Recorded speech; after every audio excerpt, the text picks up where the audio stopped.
anak-anak, berjumpa lagi bersama Bu Guru.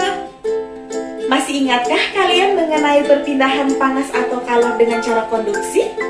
Seperti yang Ibu Guru jelaskan di video sebelumnya. Kalor dapat berpindah dari benda yang bersuhu tinggi ke benda yang bersuhu rendah. Kalor berpindah melalui 3 cara, yakni 1. Konduksi merupakan perpindahan panas melalui zat padat yang tidak ikut mengalami perpindahan. Nah, itu dia penjelasan tentang perpindahan panas secara konduksi.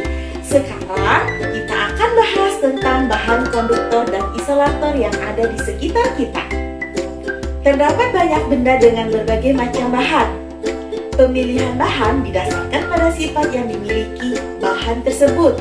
Misalnya, benda yang dapat menghantarkan panas dan benda yang tidak dapat menghantarkan panas.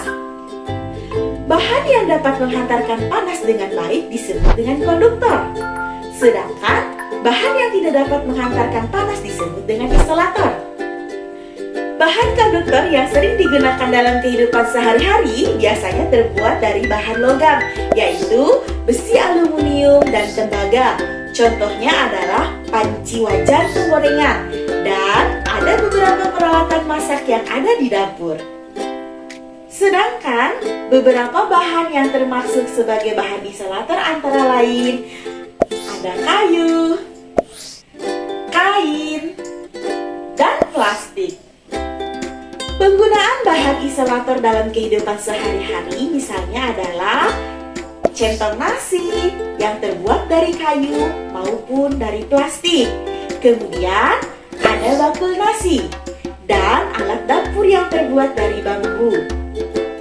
Penggunaan bahan konduktor dan isolator dapat juga diterapkan secara bersamaan, yaitu contohnya pada sebuah panci.